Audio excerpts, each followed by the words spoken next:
Hi guys, this is Andrew with MyWatchAddiction.com, coming back to take a closer look at that TUW Ruhla that I received as a part of my Watchgang Black subscriptions for January 2018. Before we get started though guys, can you do me a favor? Down there in the right hand corner of the screen is that subscribe button. Don't forget to go ahead and smash that guy if you haven't already so you can be alerted to any new videos we post in the future.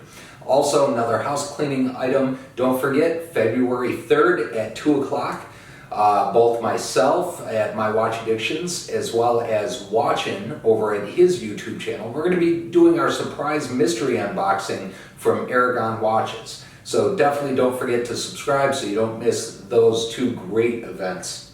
I say great events, I think it's really just cool for us. Hopefully you guys enjoy it as well. But I'm super stoked about seeing what we got in those boxes. But that's not what we're talking about today. Today we're talking about these two very similar TUW Ruhla watches that I received from my Watchgang Black subscription. So when I was trying to do a little bit of research and history on the Ruhla brand, specifically TUW Ruhla, I came across this article at medium.com, which is a really good read. It tells a whole lot about the history of the Ruhla brand, the 124 years of watchmaking heritage that they have behind them.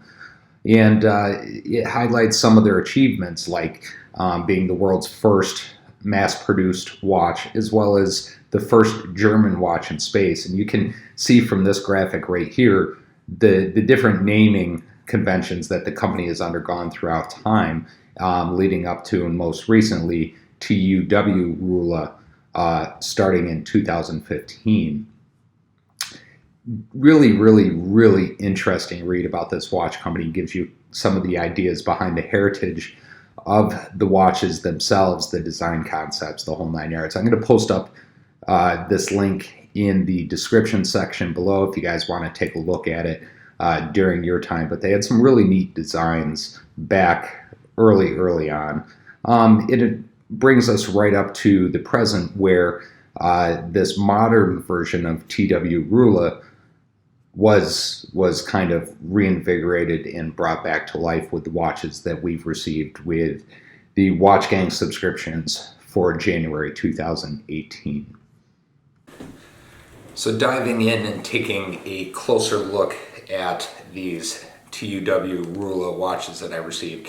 Incidentally, while I'm taking a look at these, I will point out TUW Ruhla did reach out to me after watching my last video and explained to me that the German language, which I kind of get, is extremely complicated, and the TUW is actually an acronym. I'm not even going to butcher the name of the company, but it's an acronym for the first part of the company name, with Ruhla being the ending. So it is TUW Ruhla. Anybody that posted up in the comments to help me out, I appreciate that as well.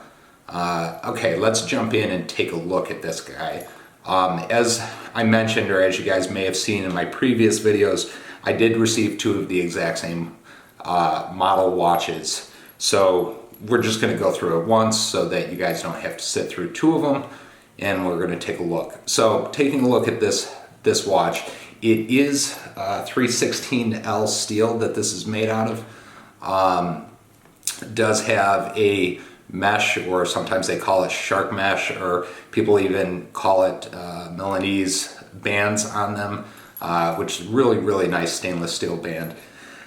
The case diameter on this watch is 40 millimeters with a height of only 11.5 millimeters. So it's a very decent size, excuse me, very decent size watch case. For me, the dial diameter is a little bit on the small side. I prefer 42, 43, 44 millimeter, but it's definitely something that I can live with and work into my watch rotation, or dress watch rotation, we'll call it.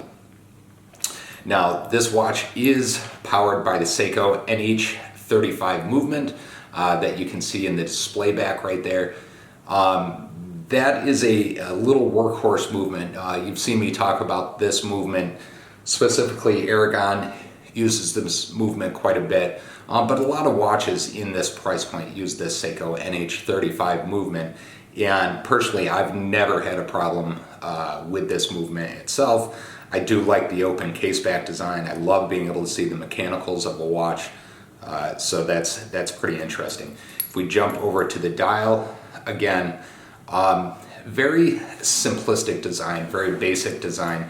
If I put an angle there, you might even be able to see these watches do have raised indices, which is a nice addition for instead of just having a very flat dial. There is a little bit of depth to it. The one thing I will point out though, that I am not necessarily, it's not that I'm not a fan of it, but I would have preferred if they had done this. There is no loom on this dial, which is going to make dark or low light visibility a challenge on these watches, especially if you're looking at a darker face like this one. But again, different watches, different times, different price points, as well as design options. This does have at the 430 position that date wheel that you can see right there, so that's a nice design. But overall, a very, very basic and simplistic, minimalistic design dress watch in these TUW Ruhlas. Now, I'll go on and show you a little bit more here in a few minutes, but this watch is actually available both in this Seiko NH35 movement, as well as they make a quartz version of this watch as well, which uses the Swiss Round of 505 quartz movement. So if you're looking for this watch, if you come across this watch and you see one at a really, really good price, just verify what movement they're actually using in this. Verify that it is the automatic versus the versus the quartz movement, if that's specifically what you are looking for. Now, the clasp on this I'm going to talk about as well. So this clasp, and forgive me because I don't remember the name of this clasp, but basically in order to use this watch, has a little loop there, you loop it over the bar and then snap it down, and then that will hold the band in place. Adjustments for sizing of this watch take place by popping this little stopper right here, and then you can slide this whole carriage assembly up and down the band. If you look on the back of the band, there is indented marks on the band to kind of catch and grab that carrier. They should be lining up with that line right there to get you the best secure.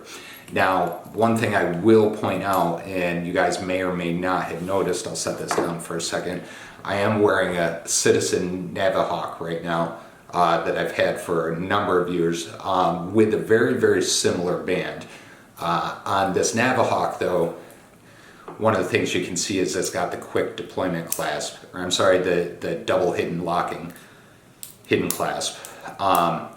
Now, if I was to compare these two clasps on which I like better, personally, I'm not a huge fan of these type of bands for a couple of reasons. Not necessarily the band, I'm sorry, the clasp.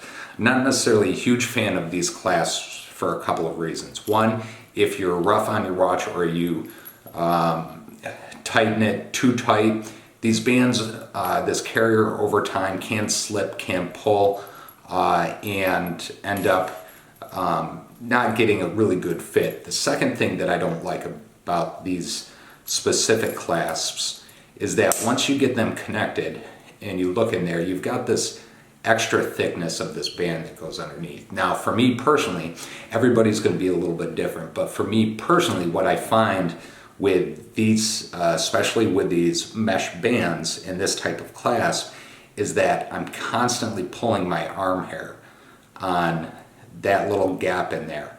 It almost acts like tweezers when I'm wearing the watch anyway. And I don't, I mean, you guys have seen my arms. I don't have extremely hairy arms or anything like that. So that's just one thing to keep in mind if you are looking at this watch. That's one thing that I like about this Navihawk is it does not have, or it has the double hidden locking clasp, and you don't run into that same issue. So if we want to jump over and learn a little bit about the value of this watch that I received, as I mentioned, as part of my Watchgang Black subscription for January 2018, quick reminder, Black subscription is $99 plus shipping from Watchgang. Here's a hint, if you want to save money on that $99, you can pay 3 months in advance and it will knock the price down. I forget what it is specifically, but if you pay in advance, it'll knock the price down a little bit per month, so you don't have as much invested in each individual watch. But this watch actually, both of these watches actually started out as a Kickstarter campaign, part of the two gentlemen that reinvigorated the company. They started the Kickstarter campaign to build these watches and bring them back to life. Looks like this came, my guess is that campaign probably started in 2015, as they had an estimated delivery of April 2016. Now, if we look at what the early bird backers price was, these are automatic watches, so we'd be looking in this $250 price range. And if we do a conversion on that, that's roughly $336, give or take some change, in US dollars. So to the 24 backers that originally purchased this watch, that's what they paid for this watch. As a reminder, we paid $99 or less to receive these watches. Now, jumping around a little bit, as I often do, jumping over to Amazon real quick, these watches are available on Amazon. One thing I just want to point out to people is these watches do come in two separate flavors. They come in a quartz version, which I believe uses a Swiss rounded movement, and then of course, the Seiko NH35 movement automatics that we have. Right now on Amazon, they're going in the $366 range. Now, the one thing I will point out again is the color options that I have with both the mesh band, shark mesh band, as well as the dial color options. I have not been able to find, but that doesn't necessarily mean anything. Like for instance, right here, this is the quartz version. The quartz version, guys, is going for $243 on Amazon. And again, automatic version, $366. And this dives a little bit into the watch a little bit more, so that you can see. I'll post up links to these in the description section below. And then finally, jumping over to eBay, which seems, for me anyway, to give me a more accurate representation of what the watches are selling for or not selling for at this time. You can see this specific version of watches are going in the $150, $150 range. My gut tells me these are, just because of how the packaging is in these pictures, these are Watchgang Black subscribers that aren't a fan of their watches and are looking to dump them, hence why we're seeing them in the $150 to $99 to $150 range.